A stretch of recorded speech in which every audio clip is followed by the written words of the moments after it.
are not the important things. These things come afterwards.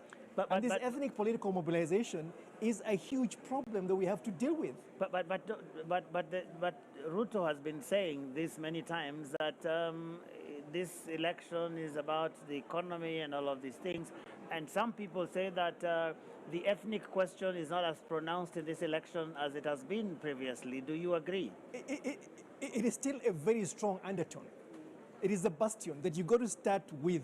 And when you see even your colleagues in the media basically trying to figure out how the electoral process is going to go, you always start with what you call the quote-unquote strongholds. In that entourage of Raila Odinga is Kalonzo Musyoka, okay, bringing in the big Kamba vote. In that entourage is the governor of Kakamega, bringing in the Luya vote.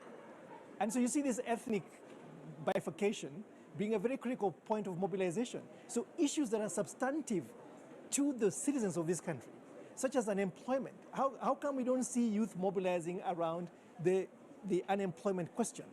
That even Maure today was just deplorable in the way that he handled it. He had no great ideas. And even Deputy President William Ruto and even Raila Odinga, nobody has any clue about how to mobilize the economic resources of this country to then create the traction that leads to jobs. We still imagine that if you're going to give us handouts in terms of grants and loans, that every young people can start a business. They don't want a business. They want jobs like you and I. They want jobs like the one that Ruto is seeking, not the jobs like their MPs. This economy of bringing your own job is not working. It never builds economies. And that's a good place, Wanjiru, to kind of segue into this next debate that we are going to have in about 20 minutes' time, where we actually have two campaigns, markedly different in the platforms on which they are running. Both of them saying that it is the economy is stupid, as one American president said, but approaching this economy from very different directions. I wonder what you have heard and what contrasts or similarities you see in the overall platforms of the two main formations that we are about to receive. Hopefully we get both of them.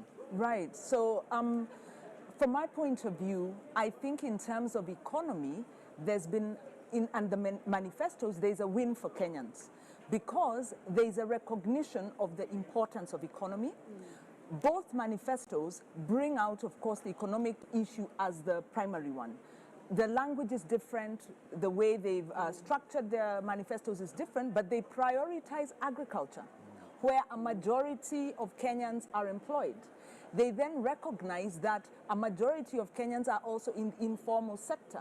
And with Azimio, they try and link agriculture to manufacturing, to the informal sector, trying to really take a holistic look at saying if that's where people are employed, that's where we need to put money, we then need to add value, we then need to do marketing and therefore create jobs. So there's a very intentional effort to go back to what the economy needs. On the UDA side, KK side, they've also done the same. They've also prioritized agriculture. They've also prioritized MSMEs, looking at the informal sector. They've linked that to manufacturing. They also prioritize ICT. So in terms of the priority sectors, you can say they have prioritized both of them and recognize using different language that trickle-down economics is not working, that you really need to engage the majority and be meaningful in that way. So one, in terms of the broad economic priorities, I think they're on the same page. A slight difference because Kenya Kwanza takes more of an enterprise, social enterprise approach, whereas the Azimio takes more of a social democratic development approach, more welfare approach. But in principle, they have a good sell. And as manifestos go, much as we have, we're very cynical about them, we must remember that Jubilee Manifesto was a kind of a jumble of projects that they tried to implement and essentially broke the economy. So we must hold these, whichever side gets in, and even the side that's in the opposition to their promise. But the big difference for me is in terms of the values foundation. Azimio makes an is very explicit actually in terms of democracy, social justice, citizen engagement, putting public participation, civic engagement, as part of as part of their approach. So you see their democratic human rights-based approach. They have a section on governance. Their proposals are not as replete, but they do touch on leadership and integrity, ethics, anti-corruption. They go the whole gambit. But when you look at Kenya Kwanza, it's missing in terms of the values foundation. And their approach to governance is to strengthen institutions, which is good in itself, but really that's a basic, public, one, it's based in the constitution, strengthens those institutions because they're focusing a lot on the oversight institutions, giving them enough money, giving them independence. That's the constitutional position. But they do not touch leadership and integrity. So, and you understand why. And I want us to discuss that emerging dichotomy, whether that's something that we can look forward to in the coming elections. But Dennis, I wonder what fundamental differences, briefly, do you see between the two platforms that have been presented to us by Azimio and Kenya Kwanza? Do you want us to close the Maori debate? Because I think there's still some issues that we didn't cover. Well, we could go that all night long, but we have only 20 minutes to the next debate. So in fact, it is less now. You want to say something quickly? Yeah, I wanted to say something very quickly. I think I think either. Dennis, is that you donating your time to him? I'm donating 1 minute to him. 1 minute to me. So 1 minute to him. It's about Wajakoya and facts. He has a very, very strange relationship with facts. And I feel really uncomfortable trusting him at the helm of government. He does not understand, he calls us a wealthy nation. Our revenue yield in 2020-2021 was just 1.6 trillion. In 2021-2022, by June, July to June this year, we're at 2.03. Our budget estimates at 3 trillion. I don't understand where he gets this notion that we're a very wealthy nation. We're really struggling with a huge debt overhang. His proposals about agriculture are really fantastic in an imaginary way. He has got a very agrarian fixation with agriculture. He has no idea about how pastoralism works. His whole fixation about agriculture is throw fertilizer in the soil. So I think this very flippant relationship with facts really undermines the credibility of his candidacy, especially when you want to trust him at an executive level to actually run a state bureaucracy. And probably that would have been great to ask him had he showed up or had he stayed back and you make a great point. But Dennis, you were talking about Thanks, Dennis, for the these donation. two formations, and I don't know how many of your minutes are left, but Just in general terms, I think I get the sense Azimio comes across as more looking at the production side, whereas Kenya Kwanza is looking at the market side. They talk about value chains. I think they built their whole manifesto around value chains. Kenya Kwanza. There was a very good differentiation someone made about the two. Azimio is more towards welfare society, whereas KK is towards fair society. So there's a kind of fairness. For me, and then I think Azimio's is very much, there's a social charter. There's a social charter, social contract. I think that's what Wanjiru was saying. KK is very much empowerment. So it's about empowering people. And of course, the detail is different. I think there's some innovative things. I think KK has gone much deeper into things of public finance, talking about securitizing pending bills, an infrastructure bank. They've gone into much more detail on the public finance side. So they're a bit specific on that. But I take Wanjiru's point, by the way. I think there's an important point on the governance. They've instrumentalized it. So there's no underpinning philosophy. Yeah. It's about instruments. Governance is an instrument, right? There are no underpinning values. I think that's a very important point, especially since, in fact, I wanted to make this point. In the forward to the manifesto, the Deputy President says he wants to do three things. Defend the Constitution, institutionalize our politics, and create jobs. It would be very interesting to see what that means. Okay, Sheila, you haven't said anything. I don't know what you see in front of us if any of these two people were to get to power. What distinctions do you see, especially from where you sit? Well, first, I just want to, if I reflect back on the Jubilee Manifesto and why there were some, can I call them, some promises were dead on arrival, was because they really didn't look at the legislative and policy institutional framework. What is the current framework? That's something that I feel a lot of them are not looking at even as they make certain promises. And that is where a lot of them will struggle. So all the promises, when you look at Kenya Kwanza, Azimio, Agano, some for Jacob, I don't agree with many of them, but they're good. They're good. I mean, if they're good in an ideal world, but then the practicalities of what is the current framework, both institutional policy and legislative for a country that they're not looking at, particularly when I look at, can I go back to my pet topic on corruption? Yes, yeah.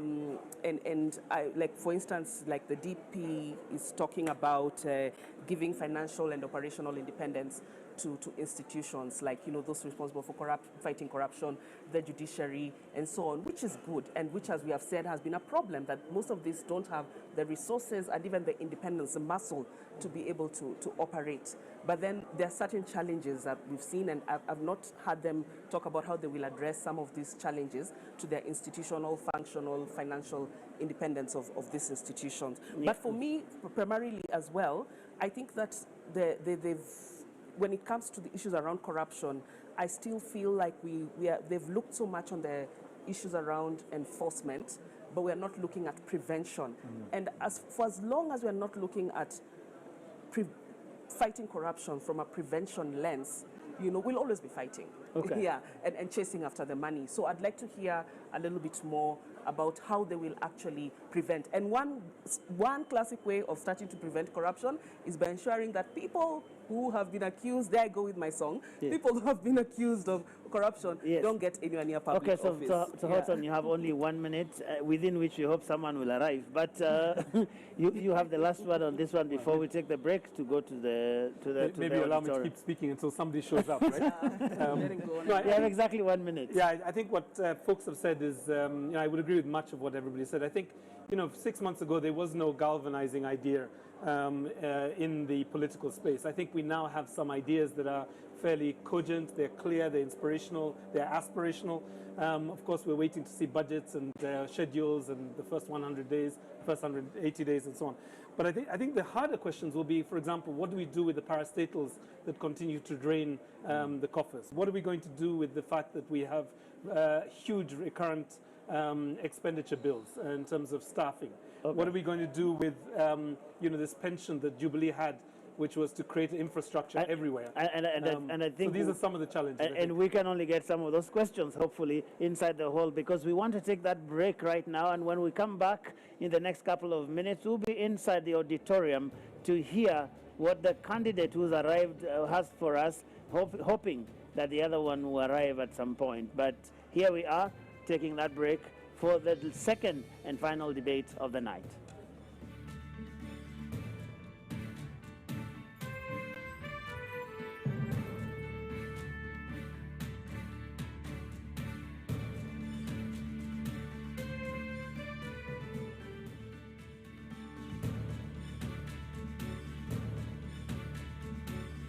Linda familia na marafiki dhidi ya magonjwa. The UHC coverage journey is on. NHIF is working under the guidance of the Ministry of Health in the UHC Step Up, which presents an opportunity to secure Kenyans access to quality health services without suffering financial hardship. So take the bold step today and safeguard your families by enrolling to NHIF to ensure health for all. Kwa majina mimi naitwa Moses Kulia, mkaaji wa hapa Bomboruru, ambao tunafanya na kazi na hii sako yetu ya Geno Sako, ambao ruti yetu ni Bomboruru Saba Seri. Kwa hii kadi ya bima nilichukua 2013, ambapo imeshanisaidia 2018, ambapo bibi yangu alikuwa anajifungua. Tulienda hospitali tukatibiwa, tukahudumiwa vizuri, alafu wakati wa kutoka hatukuitishwa kitu. Kwa hivyo ningemihimiza makondakta wote na madriver wajiandikishe kwa hii bima yetu ambapo itakuwa inawasimamia. Linda familia na marafiki dhidi ya magonjwa. What is a secondary school in Kenya? It ranges from 106 high-cost national schools, educating 3% of the learners, where you find ultra-modern libraries and laboratories, the most experienced principals and teachers, and the best teacher-student ratios. To 7,019, some barely established, understaffed, lacking basic facilities, sub-county schools, educating over 60% of learners. Given that KCSE is the most consequential examination in our education system, isn't it fair that we level the ground for all learners to excel by narrowing the capacity gaps between the worst and best schools to deliver quality education? Usawa Agenda calls for a sub-county schools upgrading program and a change from the capitation model to enable small schools to grow. Without these, SDG 4 is a false promise to most Kenyan children.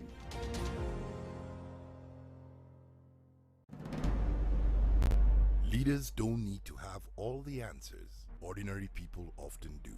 If leaders would just listen. Each year, patients who can't pay hospital bills are detained in hospitals against their will. Kwa majina naitwa Maimuna Auru. Nilienda hospitali kujifungua, nikakuwa sina pesa, nikakuwa niko detained for 24 days. Niliacha watoto wangu nyumbani wakiteseka, na ile kitu naambia serikali kuwa kila Mkenya yuko na haki ya afya. Ule awe ako na pesa awe hana pesa, ana haki ya kudumisha afya na kuwa na afya njema. Each year, 186 men are lawfully killed and 30 disappear while in police custody before they get to court. Kwa jina naitwa Hussein Moyo Molte. Mimi ndo baba wa marehemu Yasin Hussein Moyo, ule aliyepigwa risasi na polisi wakati wa corona akiwa kwa balkoni yao, na hiyo ni kitu inaniumiza sana. Na mimi ningeomba maafisa wa polisi waache kuchukua sheria mkononi mwao, kupiga watu na kuwavunja, na wafai kuwa juu ya sheria, wanafaa kuwa chini ya sheria kama vile sisi raia tunatimiza hadi vile serikali imeweka.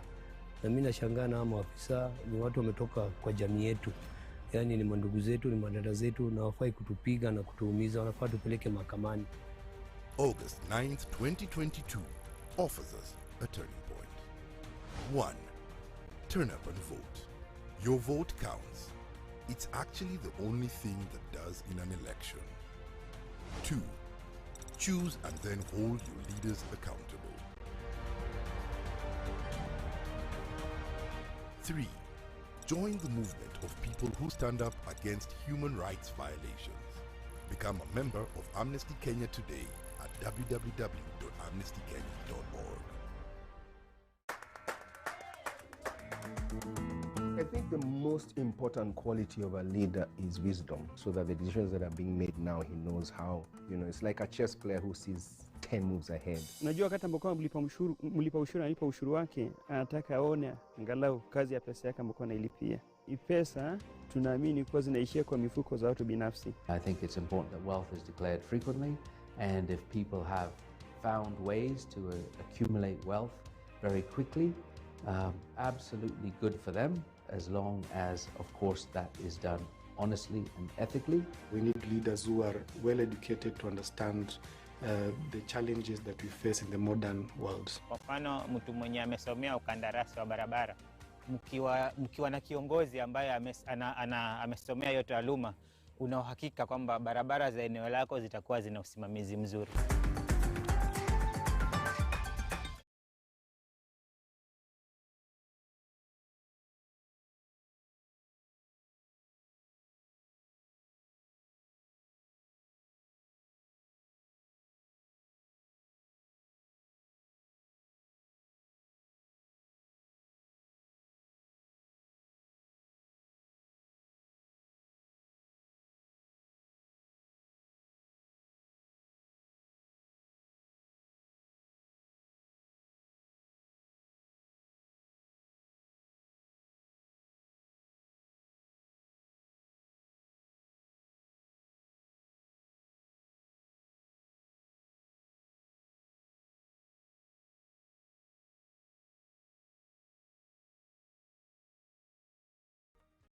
Check it.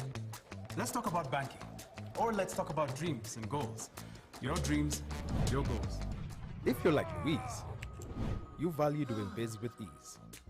Or maybe you're like Dan, a family man with a plan. At Diamond Trust Bank, it starts with one dream, one goal, one deposit, and one transaction. Pamoja, let's make it happen. So don't just bank with us, bank on us. My core experience can be summarized in a nutshell as one of transformation. I think once I joined this campus, I didn't have a vision of where I wanted to be. I didn't know who I was and what I wanted to do with my life. And I feel like the environment and the people who've mentored me along the way have enabled me to find out who I am and have helped me figure out where I want to go in this life. They have a good quality education, which I 100% vouch for. Enroll at Catholic University of Eastern Africa for courses in nursing, law, business, economics, computer science, education, community health and development, actuarial science, international relations, counseling psychology, regional integration and theology. September intake ongoing at Langata and Eldoret campuses. Email admissions@quer.edu or visit quer.edu. Quer, for innovative, marketable graduates. Karibu Kam. By offering market linkages, networking opportunities, and technical assistance, Kenya Association of Manufacturers assists its members to grow and scale up their businesses. Join us and let us work together to grow the manufacturing sector. Becoming a CAM member is as easy as 1, 2, 3.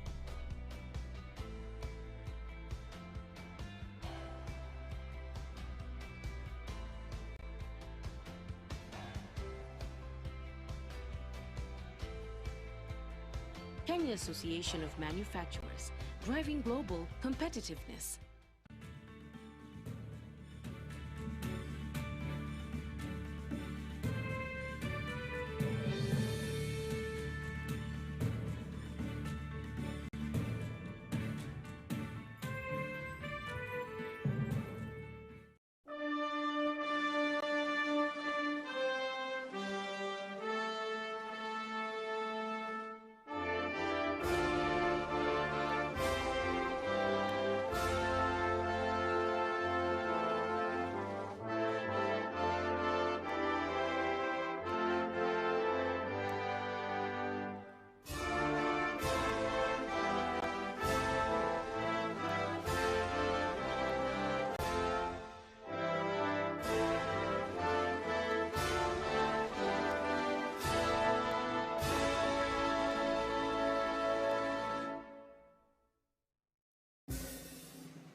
Good evening and welcome to the Pope Paul VI Learning Resource Center at the Catholic University of Eastern Africa here in Nairobi.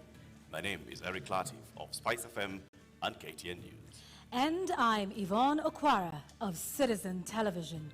Welcome to the second of 2 presidential debates between the 4 presidential candidates cleared to run for president in the forthcoming election. This is the last of 6 national televised debates organized through a joint media presidential debates initiative, bringing together literally the entire Kenyan media fraternity. The candidates participating in the debate tonight have agreed to the rules and guidelines requiring them to conduct themselves with utmost decorum. address each other with respect, and extend honor to viewers watching this debate live across all of Kenya's broadcast media platforms. The candidates in the debate have also agreed to observe the highest standards of ethics in their conduct on the debate platform. The candidates are not permitted to carry or refer to their mobile phones or to wear any listening devices, including earphones. Medically recommended hearing aids are exempt from this rule. But luckily, we have confirmed that none of the candidates is on a hearing aid. Ethics and guidelines also remind the candidates that they shall not carry to the debate platform any written material, whether books or journals, manifestos, or any articles, including even handwritten notes. Each candidate will have 2 minutes to make an opening statement, 2 minutes to answer a question, and 60 seconds for a rebuttal. The topics have been carefully selected after a thorough assessment of the state of our nation and the sentiments of the Kenyan voters in various parts of the country. In line with the debate rules and best practice, the questions we shall be asking tonight have not been shared with any of the campaign teams, neither were they discussed or formulated in conjunction with anyone. The questions we shall be asking tonight are entirely our own. An invited audience seated here in the auditorium has also agreed to the debate rules. They have been fully briefed that cheers, jeers, or any other form of noise is not permitted during the debate. The audience has also agreed to the request and requirement to maintain order and civility right through this debate. This debate was to feature two leading presidential candidates, Raila Odinga of the Azimio la Umoja One Kenya Party and William Ruto of the United Democratic Alliance, UDA. We have, however, received written notification from the Raila Odinga campaign that he shall not be taking part in this debate. Indeed, but in keeping with the traditions of the Joint Media Presidential Debates Initiative since 2013, the debate is on. And we now make one exception to permit the audience here in the auditorium to help us welcome Dr. William Ruto, the UDA presidential candidate, to the stage.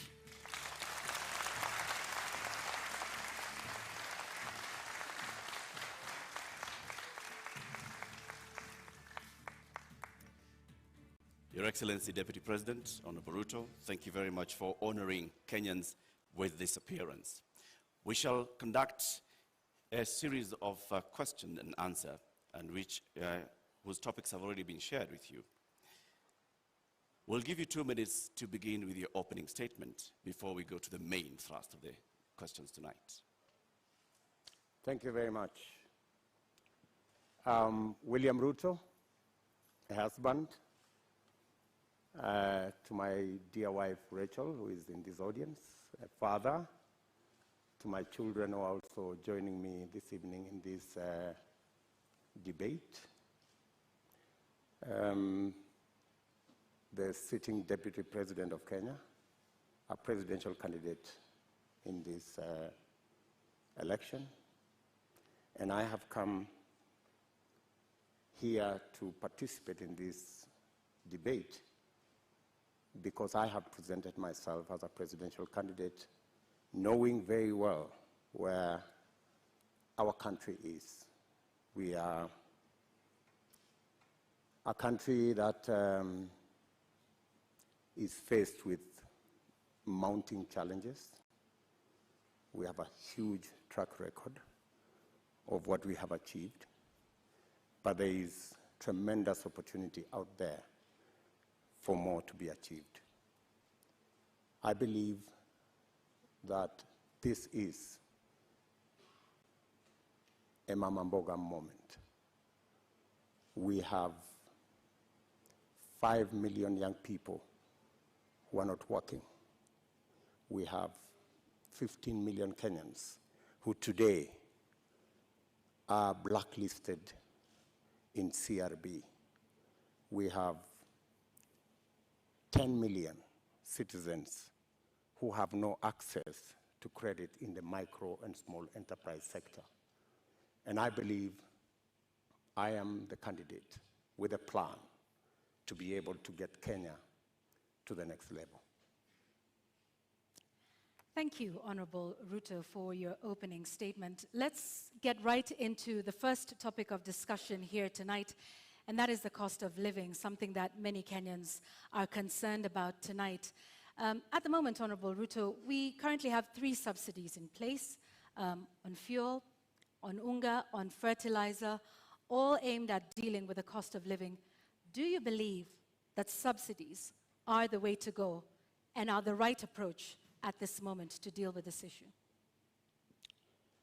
I believe that subsidies can alleviate the problem to an extent, especially when we find ourselves in the situation where we are. My position is that we find ourselves at this port because there are certain things we didn't do right. We had a Big Four plan because we foresaw this situation. We were here in 2017. We decided then that it is proper to formulate a plan that included matters food security. If you look at the 4 pillars of the Big Four plan, one of them was agriculture and food security and nutrition. Unfortunately, that plan fell apart. It was actually sabotaged. So we find ourselves in this space because, one, we didn't capitalize our agricultural sector. We didn't provide, we actually removed the fertilizer subsidy program that existed, which we just reinstated, I think, 3 months ago.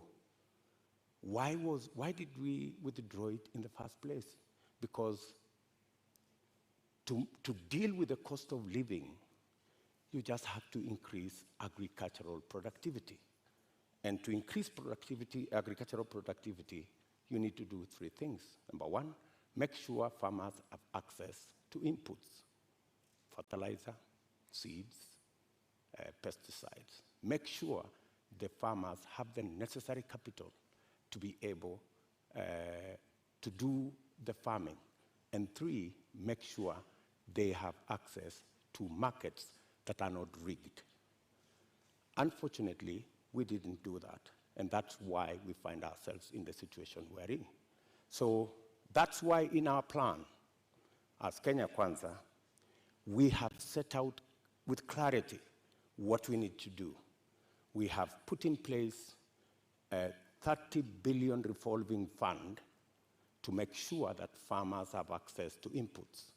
We have added a 12 billion shilling expenditure on agricultural extension, because it's not just enough to have inputs.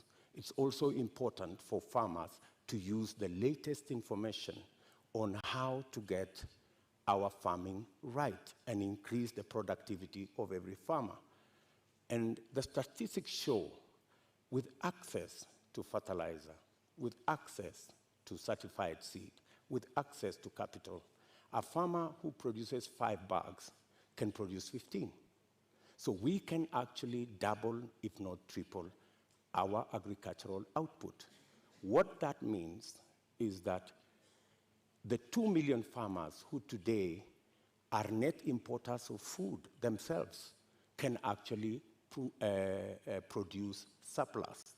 And we can make sure that we have sufficient supply that ensures that the prices are reasonable for everybody. So the real solution to the cost of living, especially on matters food, because we all understand the biggest contributor to the high cost of living is the cost of food. The average expenditure of families is 52% of their income. In fact, poorer families spend between 60 and 65% of their income on food. So dealing with the cost of food significantly deals with the challenge of high cost of living. Honorable Deputy President, if I may just interject, what you say today has also been said by you before. In the first term of your administration, you pledged the same, that you are going to deal with agriculture, you're going to support farmers, and that's when the first fertilizer subsidy was rolled in before it was embroiled in scandal. And you'd also promised the Galana Kulalu project. When you say today that the food security aspect of the Big Four agenda was sabotaged, what exactly do you mean? What failed in the Big Four agenda with regards to food security? Precisely that. It was sabotaged. By who and how? Because you know as well as I do that we never got to implement that plan. Immediately, we changed course, and the whole Big Four plan was shelved. And we went on a tangent because of the handshake equation. We went to handshake, to BBI, and the rest is history. We didn't get the time to do what we had promised the people of Kenya to do. In fact, immediately thereafter, I tried, like has been tradition for me, to support my boss. And many times, I tried to push the Big Four plan to the extent that my boss, the president, asked me that he wanted to do things differently. And he requested that he wanted to assemble a different group of people to help him deliver on what he wanted to be the legacy of the fourth president. And unfortunately, the Big Four suffered a big blow because the whole of that program did not take place. Galana Kulalu project, Honorable Deputy President, was launched during the first term. What happened? What went wrong? Why did it fail? The Galana Kulalu project was conceived. In fact, what happened is the first 10,000, the pilot on the first 10,000 program took place. In fact, the first harvest of maize in that program came into being. And the recommendations from the trial on that project was we needed to build a dam because the water from the river was not sufficient to do the Galana Kulalu project. We needed to scale up now and do the dam so that the water that was available, because the soils research and the trials showed that the soils could actually support the production of maize and other cereals. Unfortunately, it didn't move from there because we didn't get the dam sorted. And you know that the whole, we had actually 57 dams that we would have wanted to do. Unfortunately, they didn't happen. They suffered. So why didn't you do the dams, Honorable Deputy President? And the former ambassador of Israel to Kenya also said that they were facing frustration in supporting the Kenyan government on this. Why did you not do the dams? Why did you not go ahead with the implementation of the Galana Kulalu project? The Galana Kulalu project, as I have told you, was part of a wider plan to make sure that we move our agricultural productivity from rain-fed to irrigation. And it was not just about Galana Kulalu, it was a series of other dams, including what we call the high Grand Fall dams that was supposed to feed into the lower part of the Tana. It was Lowat Dam in Turkana. It was Radat Dam in Baringo. There was a big plan around that was now supposed to roll into place with now our targeted, because our second term was targeted at agricultural productivity and food security. And we had now made it the deliverable for our second term.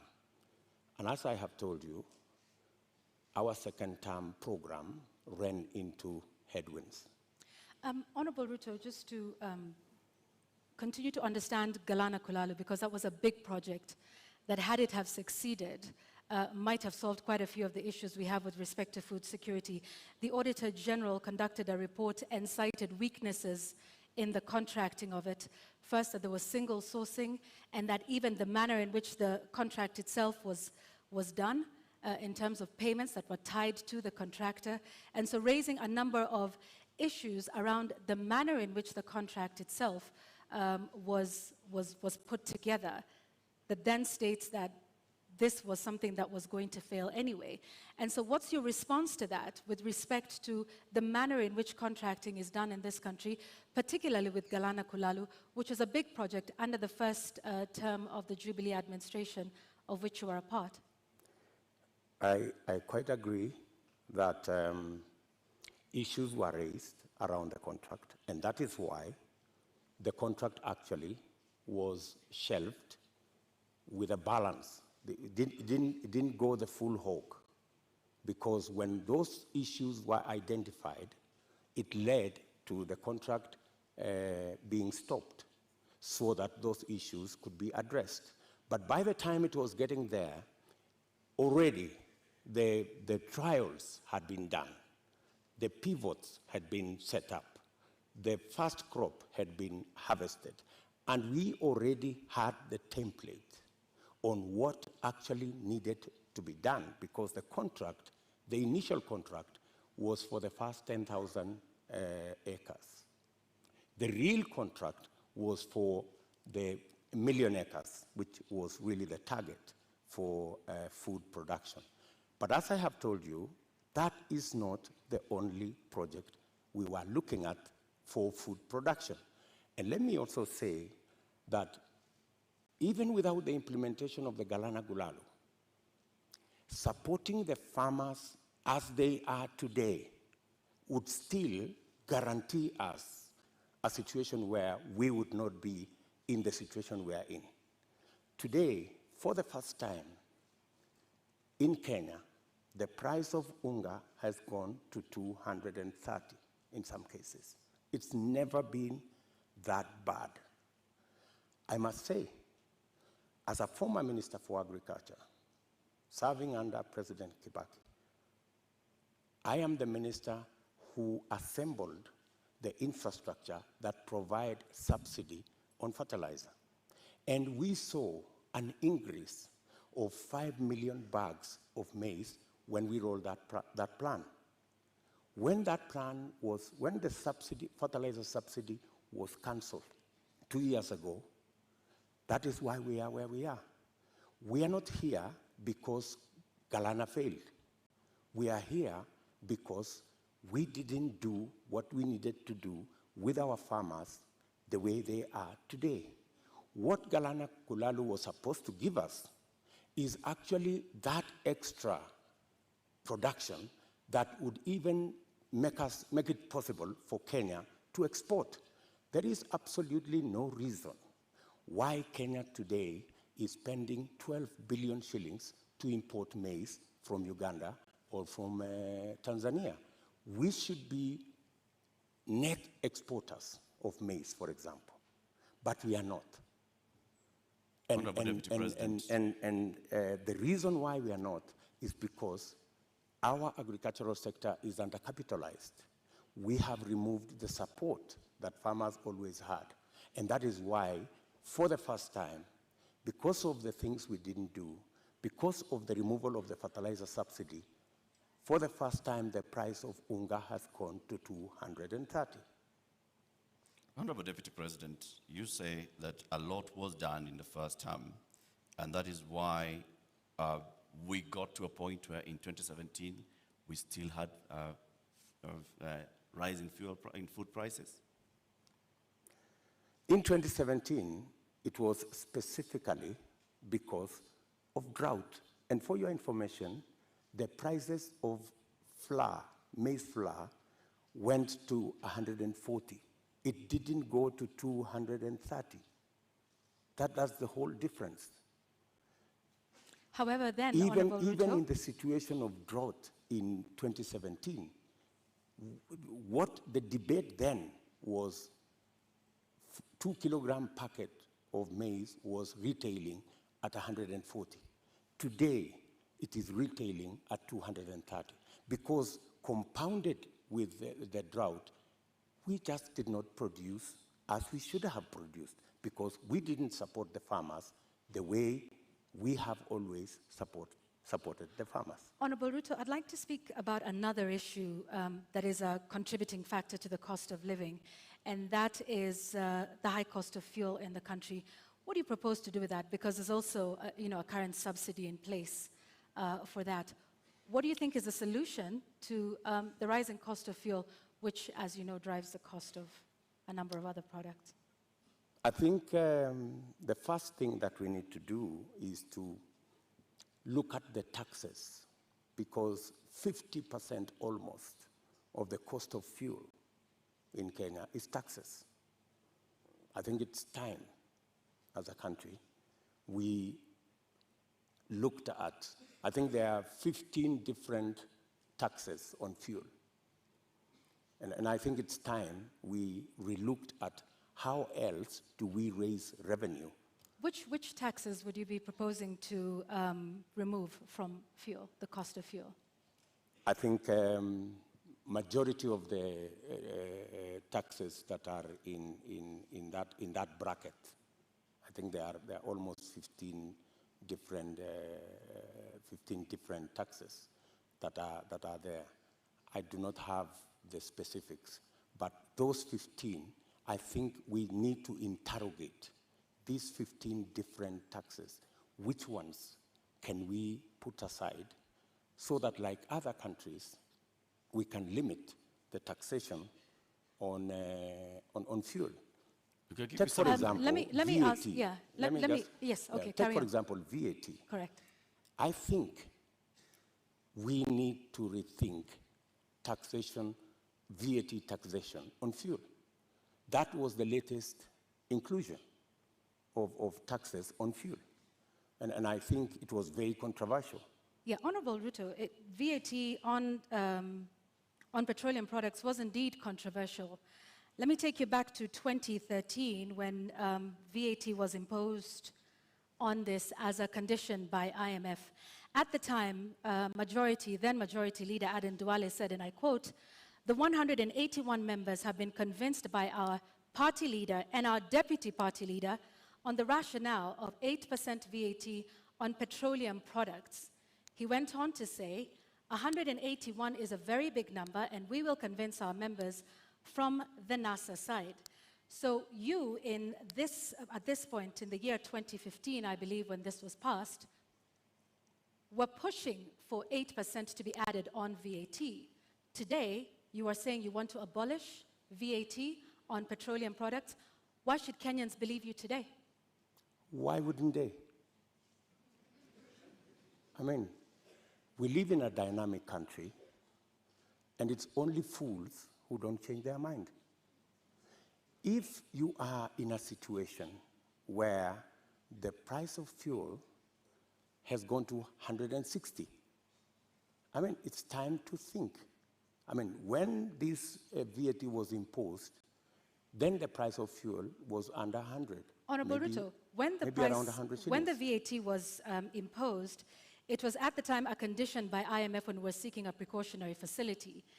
Today we find ourselves in the exact same position with a third tranche of an IMF facility, and once again they are calling for the same issue that we are facing with VAT then is the same one we are facing now. And at the point, IMF has in fact said that we do not need to be removing taxes on petroleum products. So with an IMF facility already in place, are you then saying you are going to go back to the IMF and renegotiate the terms of that loan that is already in place regarding IMF VAT on fuel products? What's wrong with negotiating with IMF?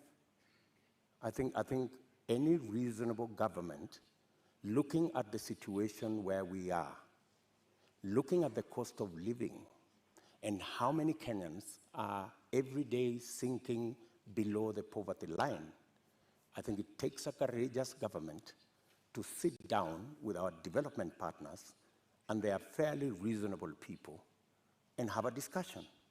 And I think they are, if not 8%, we need to renegotiate on some of the items that are outstanding.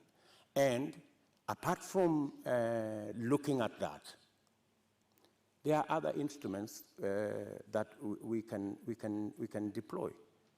For example, we have the fuel subsidy fund. We need to think about how that fund is being used, how we are deploying it. Are we deploying it correctly? Is it giving us value? And what changes can be made? We need an open and frank conversation with our development partners who support us. And to the best of my knowledge, they are not unreasonable. They are reasonable people, and they can entertain a conversation on negotiating some of the terms that have been offered to us. Honorable Ruto, I think that will take us into our second conversation tonight, and that is on the issue of national debt. And I'd like to pick up just where you left off. You say our partners are open to renegotiation. However, on the matter of renegotiating our debt, Honorable Ruto, you just last week in an interview with the international press said you will not be entertaining discussions around renegotiating our debt. In fact, with respect to your competitor, who is not here with us today, when he brought up the issue, you in fact called his statement on that condescending and reckless. Mr. Deputy President, are you tonight changing your position and saying you will renegotiate and seek to restructure our debt? Not at all. I still believe, as I stand here, that it is reckless for anybody to say we cannot pay our debts. I believe that we have what it takes to pay our debts. And mark you, what we were discussing about VAT is very different from negotiating our debts. But it is tied to the IMF facility, which is a loan. It's completely different. How so? What we cannot entertain as a country is a position that we cannot pay. We are in a position that we can't service our debt. We cannot. We need to go out there and renegotiate our debt. I think that would send the wrong signal.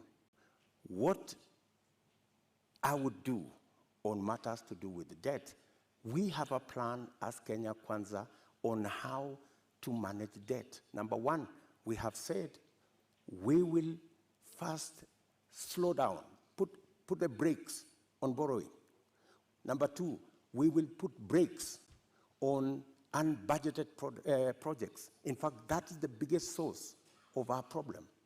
Projects that are not within the budget, so that we cannot keep our fiscal deficit at what we have committed, 5% or 5.9%. Number three, we need to raise our revenues. And I have said openly that we have areas that we believe that we can raise our revenue. For example, we collect 52% of all collectible VAT. Just by automation and computerization, we can actually raise 95% of all collectible VAT. That would give us an extra 450 billion Kenya shillings. And added on to that, if you raise that kind of VAT, you can equally raise from corporate tax an additional 200, maybe 150 billion shillings. So there is room to raise additional funding, additional revenue for us to manage our debt without necessarily going to say we're going to negotiate our debt. So I hear you saying that our national debt as it stands today is manageable. our debt today is a challenge. We need to deal with it. We are not sitting pretty. We are living, if I may say, we are living beyond our means. And that is why I am saying that we should stop this borrowing spree. Let me give you, in our first term, we borrowed 2.2 trillion. From 2017, our handshake brothers have borrowed 4.2 trillion. That's what's the source of concern. And it's not a source of concern to me. It's a source of concern to Kenyans as well. And it's even a source of concern to our development partners. They are beginning to raise issues about our debt. And more so, the trajectory of continued borrowing. So that's why I'm saying our administration will first slow down on borrowing, remove unbudgeted projects, because that's the biggest incentive, and then go back to raising our own revenue. Do you and have there figures are that areas you are targeting? When you say remove unbudgeted projects, how much are we talking about? When you say slow down on borrowing, from what amount to what amount are you talking about? When you look at our fiscal deficit, right, there are too many projects that are not in the that are not budgeted for. For example, the Uhuru Gardens Museum. You don't see it anywhere in government budgets, but it's been built. So these are the kind of projects. Do you know how much? That, for example, I think in the last financial year, we've spent close to 15 billion in that project. In the last financial year, Honorable Deputy President, do you know how much of unbudgeted projects we spent? Actually, unbudgeted projects are in the region of 100 billion. Unbudgeted projects. And that is what is spiraling our borrowing. And I'm saying that our first, and that's why, if you go today to the website of the Ministry of Finance, you will hardly find any paperwork there. You will hardly find any, because there are too many projects that cannot be accounted for, that are being done without a budget line. If you look at the expenditure on contingency fund, which is supposed to spend only up to 5% of the budget, sometimes it goes to 50% of the budget. So that is where we need to apply the brakes. And we are saying clearly, we not only have a plan on slowing down on borrowing, we also have a plan on raising revenue in targeted areas. Areas that would give us much more resources to run our budget, number one, and two, to also manage our repayment. And in that particular instance, you may want to know that almost 80% of all our borrowing is actually domestic, which means we are also hurting our own enterprises locally. Access to credit becomes a big challenge. We must think of how we must slow down on borrowing locally and see how we can externalize government borrowing. And it doesn't have to be borrowing. Some of the programs, we must get the stock exchange to take up some of the areas of raising revenue. The stock exchange is a wonderful instrument. We saw it when we were selling the shares of Safaricom. Safaricom was looking for 50 billion. They got 250 billion. It tells you there is a lot of money out there. If we used different instruments, how do we use the different instruments of raising capital for long-term investment using the instruments we have, revenue, and using the stock exchange.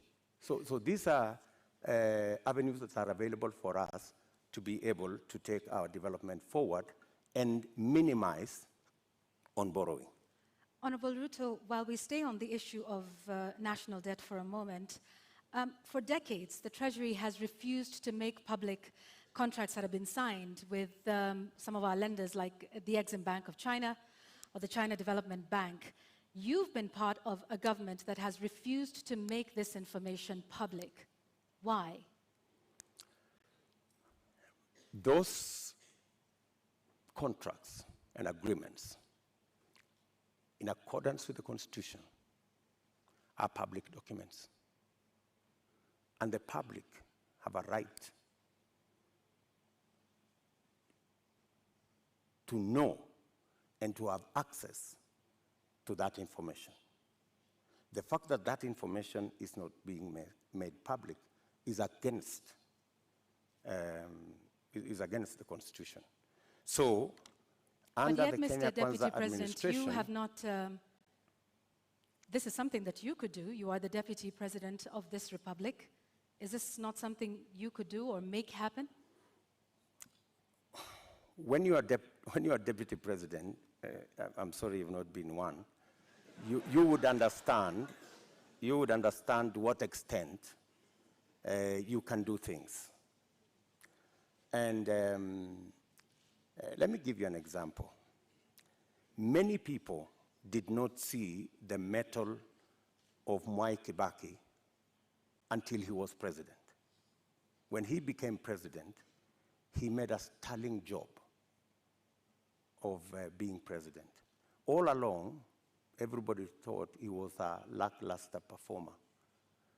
I am undertaking to the people of Kenya that given a chance to be president, things will be different in Kenya. So let me ask this just one more time. You are the sitting Deputy President of this. You say this should have happened constitutionally, but it did not. Was this not something that came up in cabinet meetings, that at least we've not seen you protest about this particular matter? Because debt transparency and debt, what we owe and who we are paying is something that taxpayers should know. So if you are saying this is something that should have happened but didn't, why would Kenyans believe you when you say that this is something you will do if elected president?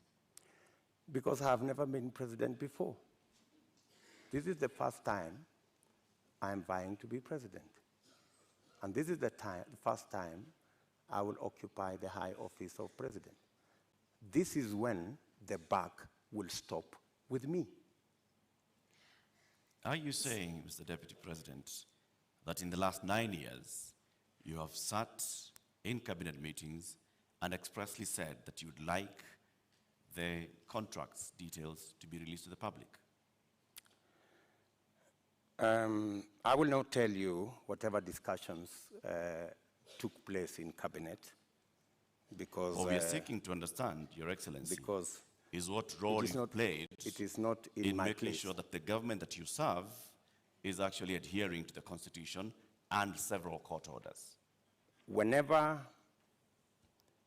it was available for me to take a position, I have always taken a position. And I have taken many positions. Sometimes that did not look very popular, if you may. And I have taken very firm positions in cabinet. And I have taken very firm positions in the public. And I think people of Kenya know me not as a coward. They know that I take what I believe in,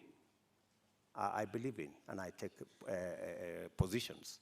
I am saying here that every contract signed by the government of Kenya is a public document, and it should be available to the public. The question of the SGR contract was raised even in the first term of your administration. It has never been made public. Mr. Deputy President, you don't have any record, any public record of you saying that these contracts should be made public. Why? You see, as Deputy President, there is so much that you can do. In fact, my role, my oath of office has 4 functions. Number 1, I swear allegiance to the people of Kenya and to the Republic, to discharge every responsibility given to me by the Constitution and the law. And number 3, to advise whenever required. That's the language of the Constitution. Whenever required, the President on matters that he requires advice. And number 4 is to serve people equally and fairly. So I have discharged that responsibility to the best of my ability. And I have made my position in regard to the contracts very well known to the right officers. It is not a matter I would have wanted to take it in public for purposes of making sure that government is functional.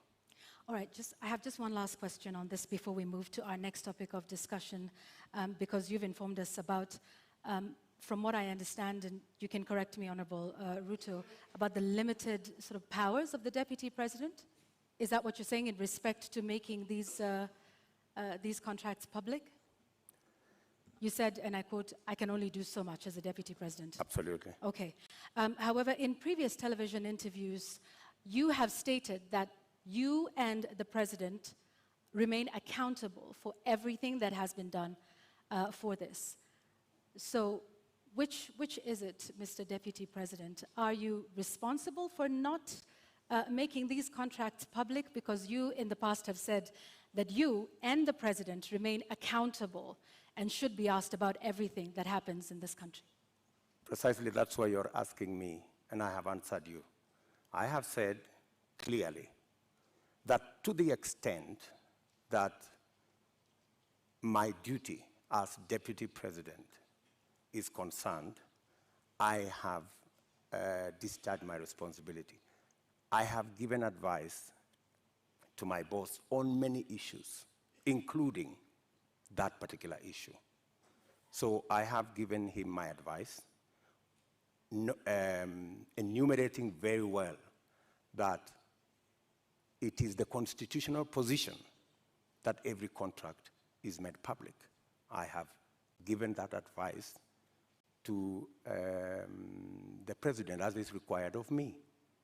So, but you know the buck stops with the boss.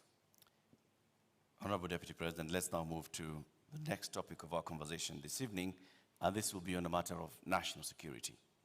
You were recently in Elgeyo-Marakwet County, where you promised the people of Kerio Valley that you would do everything in your power to secure them. You've also been visiting other parts of this country, Marsabit, Baringo, Samburu, Laikipia, West Pokot.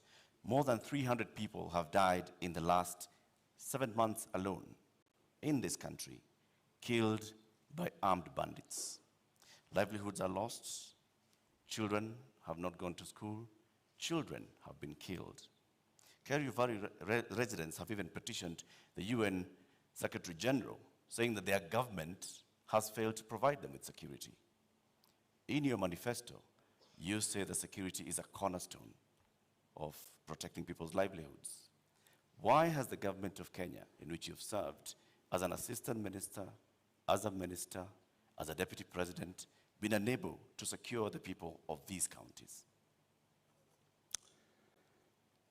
I quite agree with the feeling of many Kenyans. In fact, it's yesterday.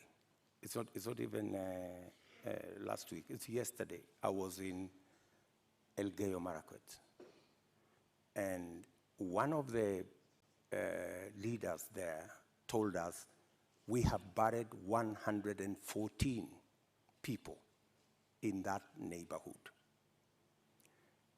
So it is indeed a live and serious matter. You have seen me in when we came into office in 2016, I called all the leaders from Baringo, Elgeyo Marakwet, Pokot, Samburu, and we had a serious leaders meeting in my office in Karen. And because of that meeting, for about 3 years, we went round, we mobilized all the governors, and we provided National Police Reserve in all those areas. And the situation was under control. But when we came into the handshake arrangement, a false narrative, very unfortunate false narrative, was rolled out that, oh, all these National Police Reservists in Elgeyo Marakwet, in Baringo, in West Pokot, were actually a militia that William Ruto would use at some point. And all the National Police Reserve were withdrawn. A very reckless act. And with the withdrawal of the National Police Reserve, the situation went south. And that is why I was saying yesterday in Elgeyo Marakwet that we will do whatever it takes. And today, there is a program to build security outposts. And I'm saying, whatever it takes, even if it means bringing the military and military installations to support the police in some of these areas. In fact, you just reminded me, yesterday I overflew a huge tract of land where 3 years ago I was standing there and it was all maize. Yesterday, they haven't planted there for the last 3 years because of insecurity.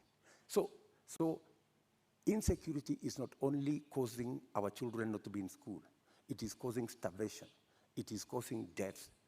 Yet, people want to treat it casually. But Honorable let me Deputy tell you, President, let me just... in the last 3 years, Mr. Deputy President, you have not spoken out about the issue in Kerio Valley. You have not said anything about the killings that have been taking place, like they told you, 150 people buried this year.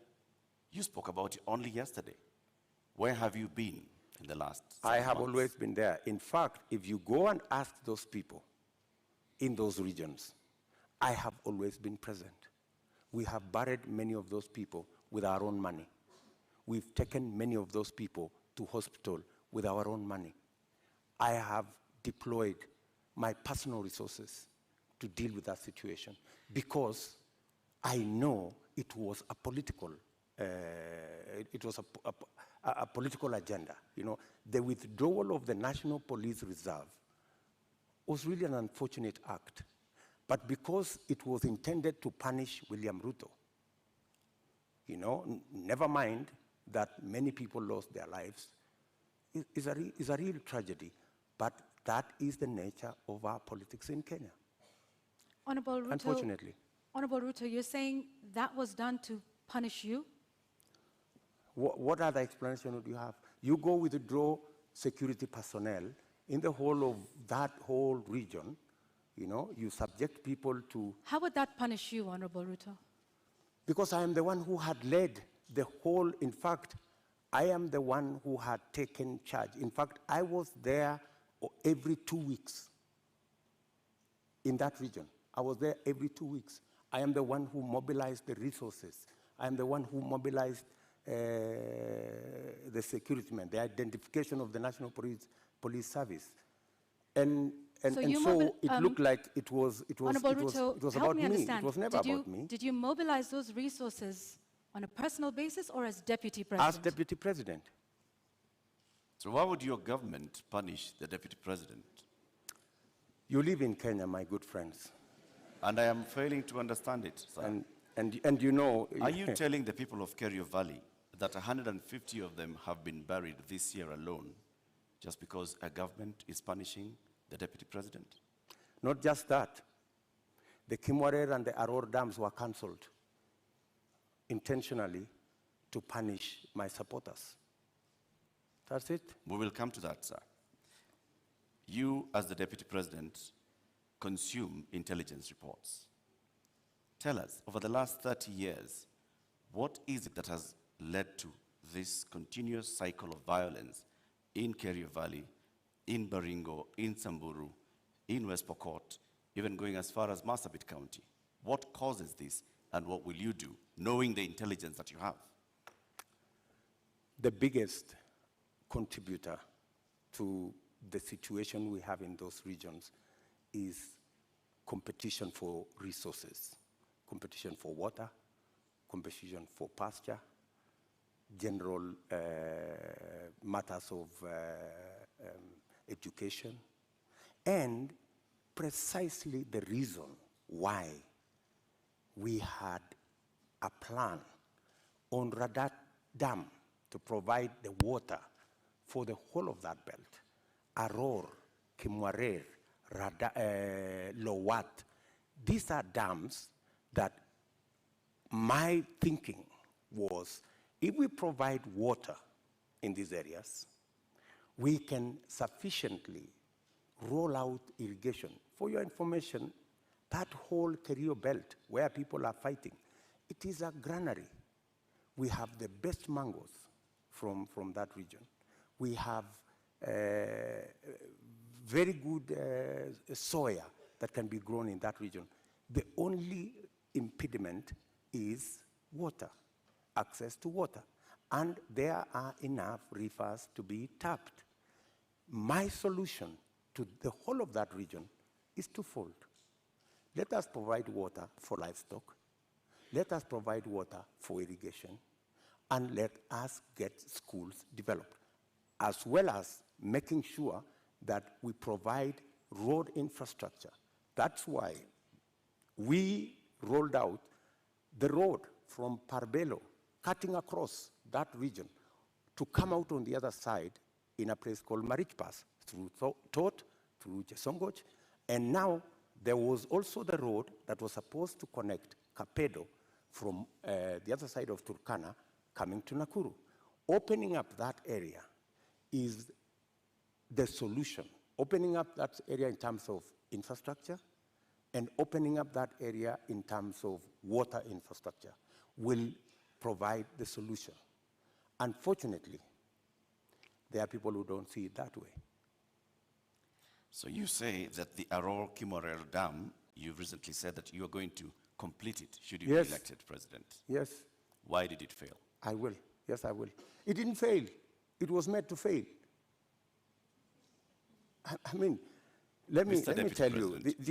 As the Deputy President, sorry, sir, to just interject. As a Deputy President, and like I started by saying, you've been minister before, you've been an assistant minister, we are talking about violence that has been taking place for decades, not just in the term that you've been Deputy President.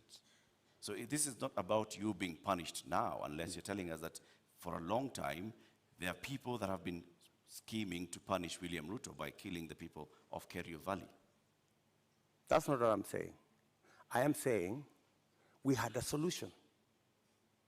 We had close to 5,000 National Police Reserve. In fact, we'd even moved a step forward to provide armored vehicles to make sure that we can follow whoever these criminals are, right? We had a plan. Unfortunately, that plan was frustrated. And you know, the plan was, let's provide a National Police Reserve. Then, let us construct the roads. Then, let's provide water infrastructure. And then, let's provide school infrastructure. That way, you ease out people from that situation where they are today to a new environment where they appreciate education, they have food to eat, their animals have water and pasture, and then you can develop that region. In fact, in my mind, that's where the future of Kenya is, because we have huge tracts of land in that region. Honorable And the fact Ruto. that people have been fighting in that region forever doesn't mean that they should continue fighting. Honorable We should Ruto? find a solution. Honorable Ruto, let's go back to the issue of water, and you've mentioned the Kimwarer and Aurora dams. And you say that as well was cancelled to punish you? That Well, was some of the cancelled court for filings- political reasons. For political reasons. Well, some of the allegations that have been made, by the DPP in court is that payments were made contrary to the law. They were not processed through the consolidated fund. That in fact, this was all done to ensure that there were kickbacks, that the government made advance payments, including 11 billion shillings in excess of unnecessary debt to, this is what they're saying, which prosecutors say were to go to, friends and co-conspirators of this scheme. If this is what you allege, are you alleging tonight, Honorable Ruto, that there is a big conspiracy between the DPP, between the courts, and also politically with respect to the Aurora and Kimwarer dams that are now in court? For your information, Aurora and Kimwarer were signed at the same time with other government projects, signed by the same companies, funded by the same financiers, and they were signed not with me, witnessed by the President of Kenya.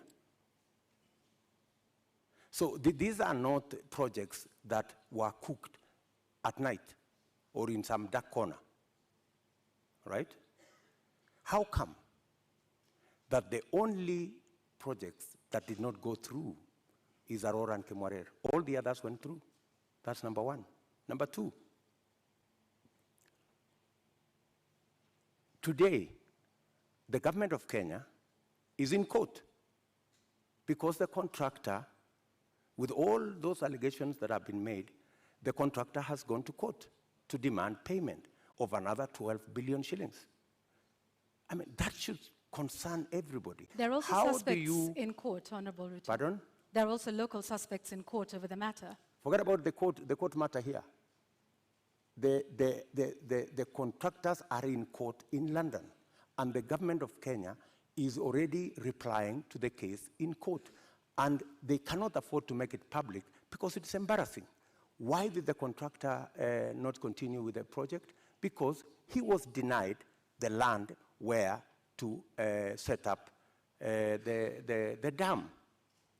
And that was an undertaking by the government of Kenya, that we're giving you a contract, we're going to give you land, we're going to give you this infrastructure for you to build the dam. And the reason given then was that, the dam was going to be in a forest. How many dams are in the forest? We have Yamo Dam in the forest. We have many other dams in the forest. So I think, we have to be honest with ourselves. And that's why I am looking forward to the day somebody will step forward and actually tell the country how will the government of Kenya lose 20 billion shillings that was supposed to build Aurora and Kimwarer, and yet there is nothing on the ground. What was this? What was this sinister motive? Do you believe money was lost? I don't believe any money was lost. And even if money was lost, people should be taken to court. But you said around 2019 that it was 7 billion shillings that was lost. No, and not I the didn't 21 say that. that was being alleged by the DPP. I didn't say that. Check my statement. I am very clear about what I said. I said 7 billion shillings was paid. Right? That's what I said. And for your information, I said that 7 billion shillings that was paid was actually insured. The reason we should be asking is, why hasn't the person, the company who insured that money, why haven't they been asked to pay? Because the company that insured that 7 billion is a well-connected company. That's why the demand letter has not been put to them. So what you're alleging... And you see, Kenyans will one day really marvel at what really happened in this Kimwarer and Aror Dam. Honorable You will Ruto, be shocked. tell us what really happened, because what it sounds like is you're alleging the investigating authorities, the DPP, the courts. There are suspects in court at the time, including former Cabinet Secretary Rotich, who I believe was charged afresh a couple of months ago over this issue.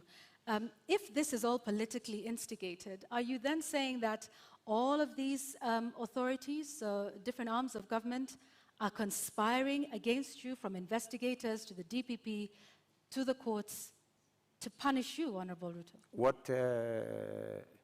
Let me ask you, that matter has now been in court for 4 years. It has not moved an inch. It's been dancing. You know, this person, today you're being charged, tomorrow, no, remove this person, the next day, remove this person, the next day, change the charges, because somebody is actually waiting for another government to come and carry the shit, unfortunately. And that's what's going to happen. That's why that case has never moved an inch. Mention after mention, after story after story. I mean, surely, how can we lose 7 billion, another 12 billion that is going to be incurred by this government? And it's an act of political convenience. You just said we didn't lose 7 billion. No, I'm just saying eventually we will. I mean, if it is not sorted out. And that's why I'm saying when I come into office, I will make sure that the money is not lost. And I will make sure that the impediment imposed on this project, we will provide the land. The contractor will build the dam, and we will move ahead. To conclude the matter of national security, I think we'll also touch on constitutional implementation here. Over the last 9 years, Deputy President, you have been chairing the Intergovernmental Budget and Economic Council. The Constitution establishes, under Article 204, the Equalization Fund, which was meant to fast-track development in some of these marginalized areas, the ones we've been talking about, and many others, to help them with water, roads, health, education projects. Why has this fund never been operationalized? Two things. My chairmanship of the Intergovernmental Budget and Economic Council extends to a limit. The issue you have raised about Equalization Fund is actually in the ambit of the summit, which is chaired by somebody else, right? As chairman of the Intergovernmental Economic and Budget Council, in fact, governors listening to me today, they know that we did a perfect job, especially when it came to transfer of functions, a function that was supposed to take 3 years. We made sure that we worked day and night because we wanted to get devolution rooted and moving. We completed that exercise in a record 1 year instead of 3 years.